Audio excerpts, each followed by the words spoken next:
Hello everyone, welcome to our YouTube channel Neeraja Designers. ఇది part 2 stitching video. Part 1 cutting video అని నేను డిస్క్రిప్షన్లో mention చేస్తాను, వెళ్ళి చూడండి.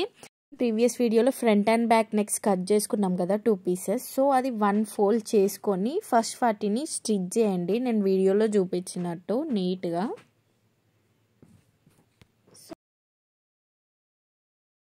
సో ఇట్లా చేస్తే మనకి నెక్ అన్నది పర్ఫెక్ట్గా షేప్ అన్నది ప్రొఫెషనల్గా వస్తుంది, నీట్గా వస్తుంది.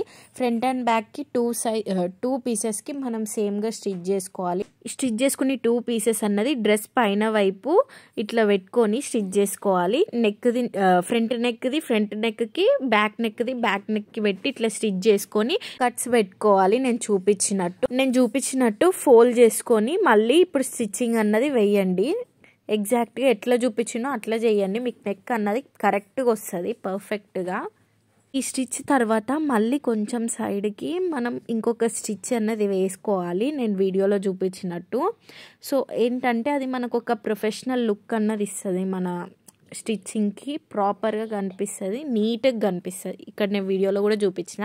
అట్లనే బ్యాక్ నెక్కి కూడా సేమ్ కట్స్ పెట్టుకొని ఫ్రంట్ నెక్ ఎట్లా చేసినామో బ్యాక్ నెక్కి కూడా సేమ్ అట్లనే రిపీట్ చేయాలి. యాజ్ నేను వీడియోలో ఎట్లా చూపిస్తున్నానో అదే ఫాలో అవ్వండి, మీకు అవుట్పుట్ అన్న పర్ఫెక్ట్గా వస్తుంది. ఇక్కడ కూడా నేను కొంచెం స్పేస్ తీసుకొని స్టిచ్చింగ్ అన్నది వేసిన. ఇక్కడ చూపిస్తున్నా కదా వీడియోలో ఎంత నీట్గా వచ్చిందో మనకు నెక్ పార్ట్ అన్నది. ఇప్పుడు మనం ఫ్రంట్ అండ్ బ్యాక్ కట్ చేసుకున్న బాడీ పార్ట్స్ 2 ఇట్లా ప్లేస్ చేసుకోవాలి. నేను చూపించినట్టు పెట్టుకొని షోల్డర్స్ అన్నవి స్టిచ్ చేసుకోవాలి, 2 ఈక్వల్గా పెట్టుకోవాలి. ఒక స్టిచ్ కూడా వేసుకోవాలి. సో వీడియోలో ఉన్నట్టు ఇక్కడ కార్నర్స్కి రఫ్ వేసుకోవాలి, సో దట్ కుట్ట అన్నది మనకి ఊసిపోకుండా ఉంటుంది. మనం కట్ చేసుకున్న స్లీవ్స్కి బాటమ్ పార్ట్ దగ్గర 2 ఫోల్డ్స్ చేసుకొని దాన్ని మనం స్టిచ్చింగ్ అన్నది వేసుకోవాలి. ఇక్కడ నేను చేస్తున్న అదే పార్ట్, ఒక హ్యాండ్ కూడా అదే రిపీట్ చేసేస్తున్నాను నేను ఇక్కడ.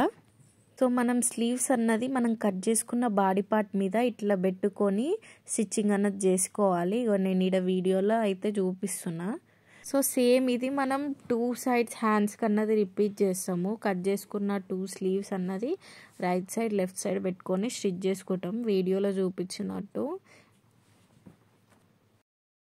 అండ్ మనం స్టిచ్ చేసుకున్న దాని పక్కనే ఇంకొక స్టిచ్ కూడా వేసుకోవాలి.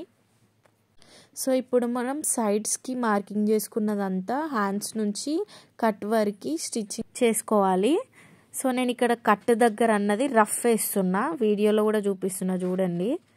ఎగ్జాక్ట్గా ఇలా చూపించినట్టు రఫ్ వేసుకోండి. Next of the bottom part దగ్గర మనం ఒక 2 ఫోల్డ్స్ చేసుకొని ఇట్లా స్టిచ్చింగ్ అన్నది చేసుకోవాలా. నెక్స్ట్ సైడ్స్ కార్నర్స్ అన్నది కూడా ఇక్కడ నేను ఫోల్డ్ చేసి 2 ఫోల్డ్స్ చేసుకొని సైడ్ పార్ట్స్ కూడా నేను స్టిచ్ చేస్తున్నా, ఇక్కడ వీడియోలో చూపిస్తున్నా. మనం కట్ అయితే ఎక్కడ తీసుకున్నామో అక్కడ నేను చూపించినట్టు ఫోల్డ్ చేసుకొని ఆడ రఫ్ వేసుకోవాలి. ఎగ్జాక్ట్గా అట్లనే చేయండి, మీకు టాప్ మంచిగా వస్తుంది. నేను ఇప్పుడు రఫ్ వేస్తున్నా, ఇటు సైడ్ తిప్పి. సో ఇంకో సైడ్ కూడా మనం ఎగ్జాక్ట్గా 2 ఫోల్డ్స్ వేసుకొని రఫ్ అన్నది వేసుకుంటున్నా. ఇప్పుడు నేను వీడియోలో చూపిస్తున్నా చూడండి, ఎగ్జాక్ట్గా మీకు డీటెయిల్గా చూపిస్తున్నా. ఫోల్డ్ అన్నది చేసుకొని అట్లా రఫ్ వేసుకున్నాక ఇంకో సైడ్ కూడా బ్యాక్ సైడ్ కూడా మళ్ళీ డబల్ ఫోల్డ్ చేసుకొని క్లాత్ అన్నది మనం స్టిచ్ చేసుకోవాలా. ఇంకో సైడ్ కట్టుకు కూడా అట్లనే కుట్టండి. ఇప్పుడు హ్యాండ్స్కి సైడ్స్కి ఎక్స్ట్రా స్టిచ్చింగ్స్ వేసుకోండి, సో దట్ లూజ్ అయినా మనం టైట్ అయినా ఇప్పుకోవడానికి వేసుకోవడానికి యూజ్ అవుతుంది. ఇంకో సైడ్కి కూడా అట్లనే రిపీట్ చేసేసి మన టాప్ అన్నది మొత్తం స్టిచ్చింగ్తోని పర్ఫెక్ట్ కొలతలతోని ఇట్లా కంప్లీట్ అయిపోతుంది. నేను చూపించినట్టు పార్ట్ 1 పార్ట్ 2ని ఫాలో అయ్యి మీరు కూడా ఈ క్యాజువల్ వేర్ కుర్తాని స్టిచ్ చేసుకోండి. పార్ట్ 1 కటింగ్ వీడియో లింక్ అన్న డిస్క్రిప్షన్లో ఉంది, చూడండి వాళ్ళు చూడండి వెళ్ళి. Thank you for watching. Do subscribe for more videos.